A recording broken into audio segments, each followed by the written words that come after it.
আমি তোমার কাছে কৃতজ্ঞ। শুধু তোমার জন্যই এনারা সবাই আমাকে কৃতজ্ঞতা জানাচ্ছে। সবাই বলছে যে আমি খুব বুদ্ধিমান।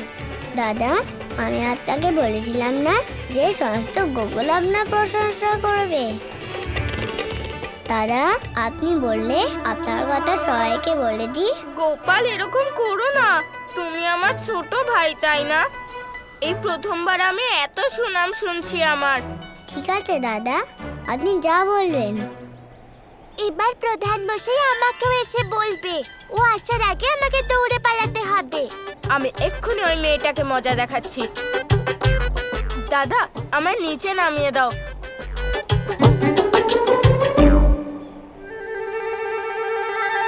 তাহলে চলুন এবার আমরা আমাদের নতুন গোকুলে যাই আর এই জায়গাকে আমাদের গোকুলের থেকেও বেশি সুন্দর করে গড়ি।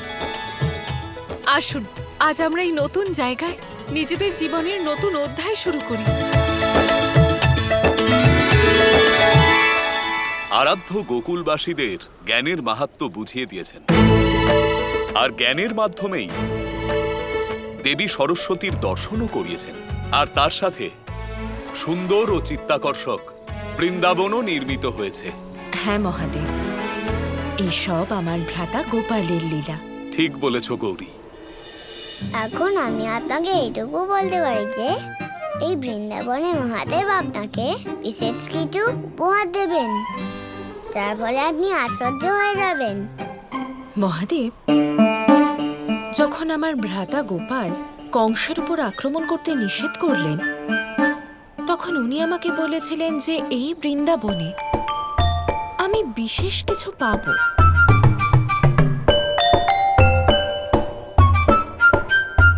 আর উনি আমাকে এটাও বলেছিলেন যে সেই উপহার আপনিই আমাকে দেবেন। আমি দেব? গৌরী, সত্যি বলতে এখনো পর্যন্ত এই বিষয়ে আমি কিছুই জানি না। তাহলে তো এটা খুবই আশ্চর্যের বিষয়। যদি আপনিও না জানেন, তাহলে আমার বিশেষ উপহার আমি কেমন করে পাবো? আরাধ্যর লীলা তো কেবল আরাধ্যই জানেন।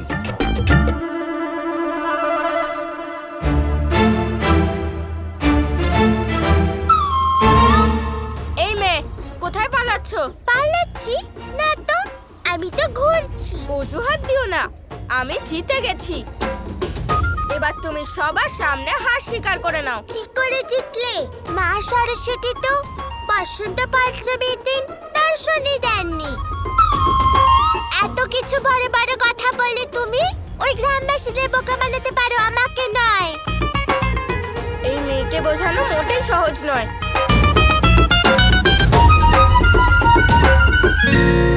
এদের সবাইকে জিজ্ঞাসা করো, এরাও সবাই তাই বলছে। সুদামা, তাই তো?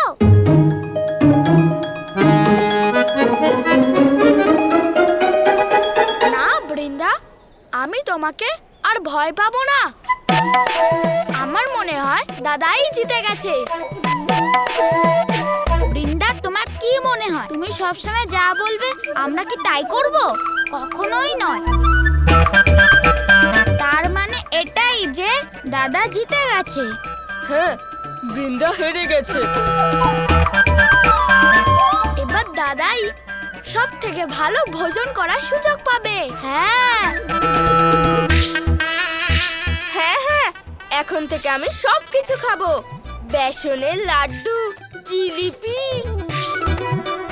মিষ্টি, মাখন। এবার যখনই আমার খিদে পাবে, তখনই বৃন্দা আমার জন্য আমার প্রিয় খাবার আমায় নিজের হাতে খাইয়ে দেবে। কি বন্ধুরা? হ্যাঁ হ্যাঁ, মজা হবে।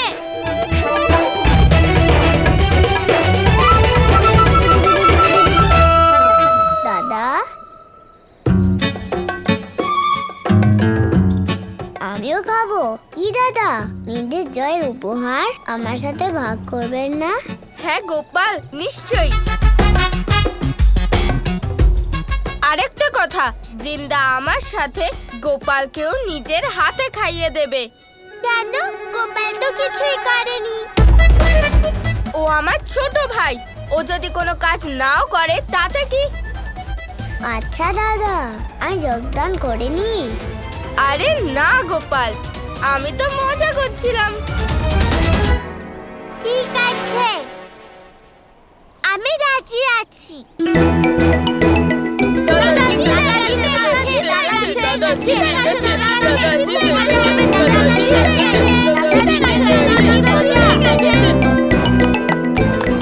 ধন্যবাদ নারায়ণ। আমি আর কথা রেখেছি দেবী সরস্বতী।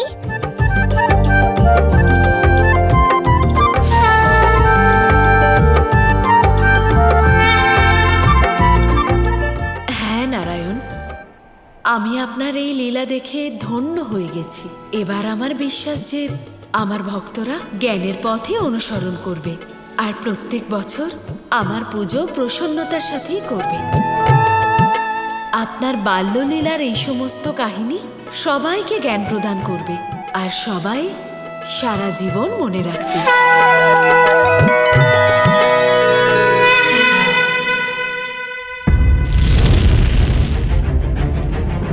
দেবী সরস্বতী, আপনার ভক্তের পূজা স্বীকার করুন। স্বীকার করুন দেবী সরস্বতী, স্বীকার করুন।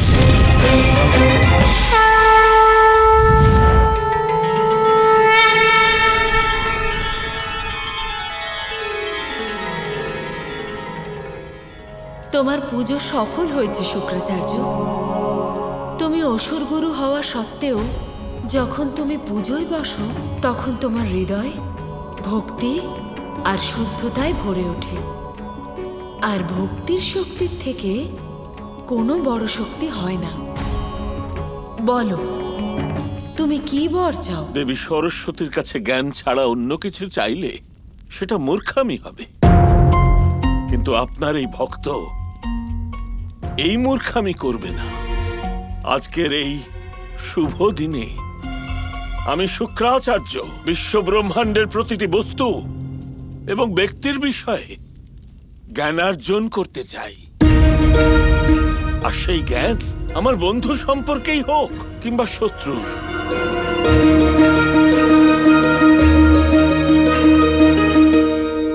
আমি তোমাকে আশীর্বাদ করছি যে একদিনের জন্য তুমি এই সম্পূর্ণ ব্রহ্মাণ্ডের সমস্ত ব্যক্তি তথা বস্তুর জ্ঞান অর্জন করবে।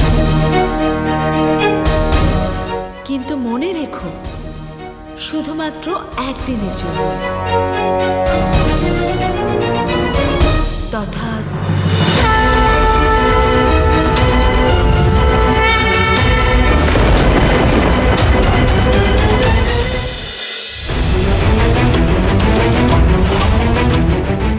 আমার পূর্ণ বিশ্বাস যে গোকুলে আগুন লাগানোর সময় ওখানে কেউ উপস্থিত ছিল না। ভালোভাবেই জানি যে ওরা সবাই সুরক্ষিত আছে, কিন্তু ঠিক কোথায়?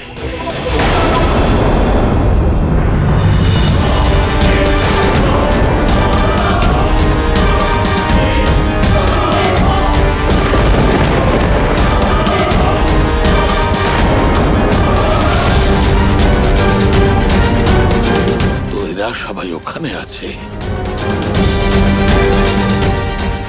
আমার এই বিষয়ে কংসকে বলে দেওয়া উচিত। এইবারে কংস আর ব্যর্থ হবে না। কি গোপাল, তুমি তো বলেছিলে যে বৃন্দাবনের ব্যাপারে কেউ জানতে পারবে না, কিন্তু গুরু শুক্রাচার্য তো জানতে পেরে গেছে। চিন্তা করবেন না দাদা, আমি এবার এমন কিছু করব যেটার ফলে গুরু শুক্রাচার্য সব জানার পরেও কংস আমাকে বৃন্দাবন সম্পর্কে জানতেই পারবে না।